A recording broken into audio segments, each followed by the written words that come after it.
Shalom, terima kasih sudah meluangkan waktu sejenak di tengah kesibukan Anda untuk duduk mendengarkan serta merenungkan kebenaran firman Tuhan. Kami berdoa agar waktu ini menjadi waktu yang menyegarkan bagi jiwa Anda. Topik renungan kita sepanjang minggu ini adalah panggilan misi, mengabarkan Injil ke seluruh dunia.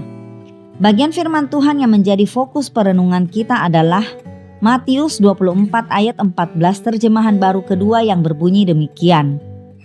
Injil kerajaan ini akan diberitakan di seluruh dunia menjadi kesaksian bagi semua bangsa, sesudah itu barulah tiba kesudahan. Jemaat yang dikasihi Tuhan, sampai hari ini banyak orang Kristen yang terobsesi dengan topik akhir zaman.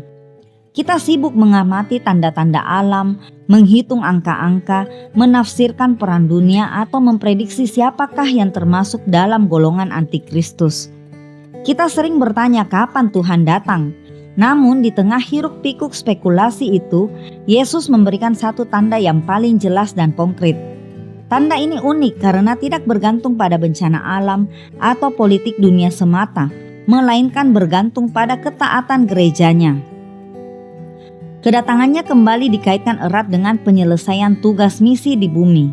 Dalam ayat ini, Yesus tidak berkata bahwa akhir zaman akan tiba ketika semua orang menjadi Kristen.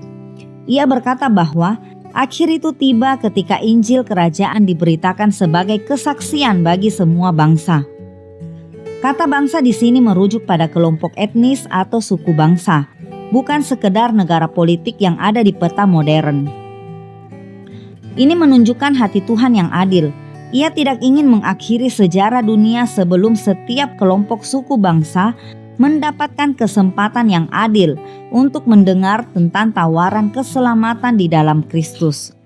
Dengan demikian, misi bukanlah sekedar program gereja, melainkan prasyarat ilahi bagi penutupan sejarah dunia.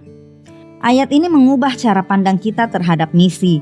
Misi bukan lagi kegiatan sampingan, melainkan agenda utama Allah. Banyak dari kita rindu Tuhan segera datang untuk mengakhiri penderitaan di dunia ini. Namun, kerinduan itu harus disertai dengan aksi. Kita tidak bisa hanya duduk menengadah ke langit menunggu Ia turun, sementara kita mengabaikan tugas yang Ia berikan sebagai syarat kedatangannya. Jika kita benar-benar merindukan kedatangannya, kita harus terlibat dalam percepatan pemberitaan Injil. Apa saja yang bisa kita lakukan? Kita bisa berdoa bagi suku-suku terabaikan, kita bisa mendukung dana bagi misionaris yang pergi ke tempat sulit, kita bisa bersaksi di lingkungan kita sendiri. Setiap kali Injil diberitakan kepada jiwa baru, kita sedang melangkah satu langkah lebih dekat kepada garis akhir yang Tuhan tetapkan. Mari kita renungkan sejenak.